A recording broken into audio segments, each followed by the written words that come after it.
Hello, my loves. Hope everybody is doing and feeling fabulous. You guys, I have a story time for you. I am in the middle of talking to somebody. This is actually happening right now. And I don't know if this is good, if this is bad, but I don't care. I'm always like using active things that are happening in our community to share them with you and to help you figure out what you need to figure out to do this the right way.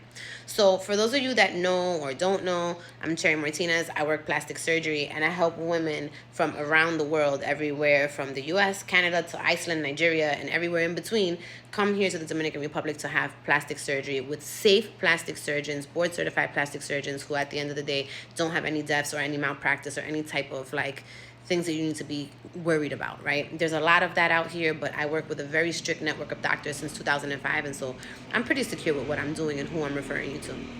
Plus, I'm always going to be there supervising.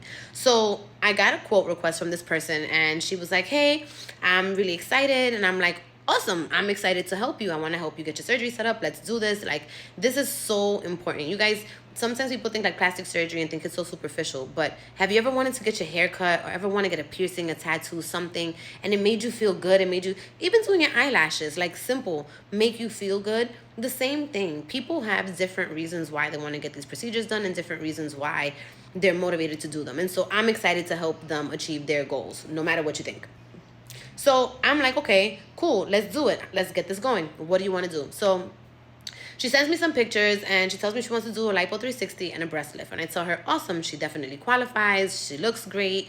She will have beautiful results. I speak to the surgeon. I get a calculated discounted price for her. And I speak to the surgeon. I get the surgeon's approval to offer her this rate. And when I offer it to her, it's a little bit more than what she wanted to spend. She said that she only had a certain amount of money for her budget. It was actually about $2,000 less. Then so the only option was to kind of tear apart the surgery. So do you want to do your breast or do you want to do your body and then save the other one for the next time? Or do you want to just wait and continue to save money? And so she said that she wanted to just do her breasts because her breasts were something that were bothering her and that she wanted to, she just wanted to get rid of them because they were like uncomfortable, blah, blah, blah. So I started giving her the quote for the breasts and I took out recovery. She told me she didn't want nursing. She starts telling me that she wants to be here in 2 weeks. She starts telling me that she only has this amount of money, but she doesn't need all of that. And I'm like, okay, so I'm already like red flags, like massive red flags. And I'm like, okay. Because this, for me, presents a problem. A lot of times people want to blame the coordinators, blame the doctor's offices, but you don't understand that sometimes girls are so amped to have their surgery that they overlook so many important things. And I was already seeing the red flags.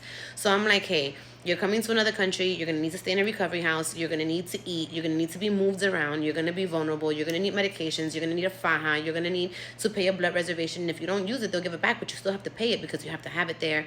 I included all the evaluations and everything else in your quote. So you just have to have these fees.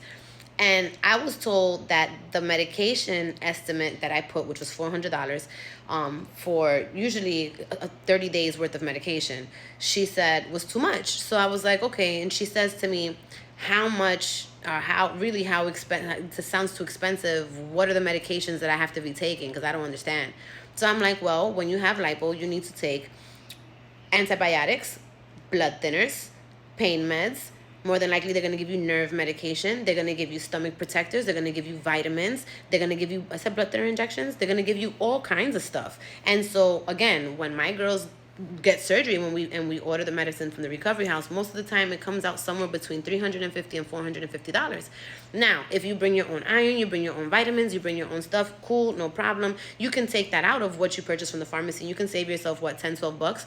But in reality, what costs money is the medications that you actually need. But this girl turned around and told me that she didn't need all of that, that all she needed was the pain meds. And I had to stop her. I was like, look, if you're not going to come out here and be ready, whether you're going to get lipo or you're going to get your boobs, if you're not ready to at least pay for your massages, your faja, your medication, your blood reservation, and your transportation, like a private driver, because coming to a third world country, staying in a random Airbnb or in a hotel by yourself where you don't know the language, you don't know anybody, and you're jumping in Ubers and they're seeing you hurt, vulnerable, knowing that you're carrying a lot of money, it just doesn't seem like the best thing. So I tell her all of this and she's like, okay, well, I'm gonna do some calculations and see what I can do. And I'm like, yeah, because I need you to understand that you can die.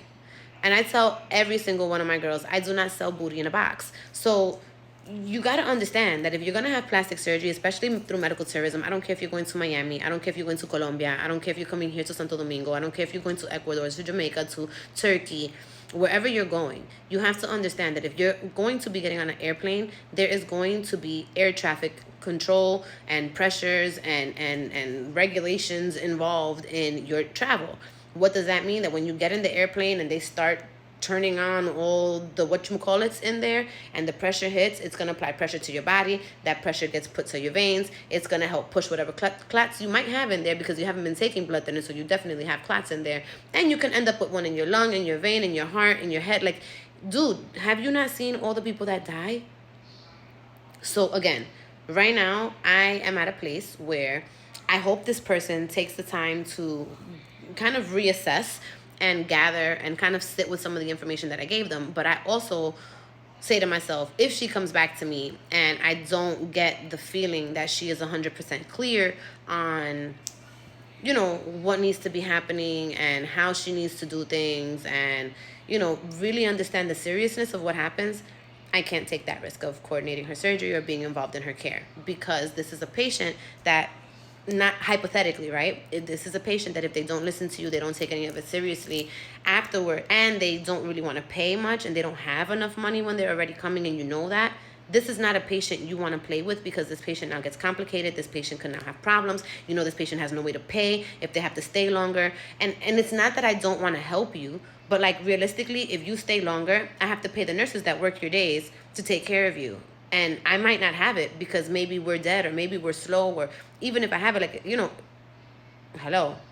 You understand what I'm saying? You get where I'm going with this? So if you're planning to have plastic surgery, please, please, please, please, please, please, please, please, please, please, please, please, please have a conversation with me about what does this all entail? What do you really need? What can you do to prepare yourself the way that you need to prepare yourself? What are the things that you need to be concerned with? What are things that you should have your eyes open on? If you guys want me to do more content about this stuff, if you want me to talk more about this, if you want me to do more education about this, just comment below. Tell me what you want. Tell me what you need to see. I'm everywhere and everywhere. So again, if you need something, holla at me. But I'm telling you guys, if you're going to have plastic surgery, please understand that many, many, many, many, many women, celebrities to nobodies, and what I mean by that is like people that we don't know, right? Nobody that stands out, or no influencer person, just normal everyday people, die all the time from this. In the States, out the States, improper preparation, improper aftercare, improper medication, all of that is not good. This is a big girl game. This is a rich bitch sport. You guys, be ready. And if you're not ready, like I said, let's get you a budget.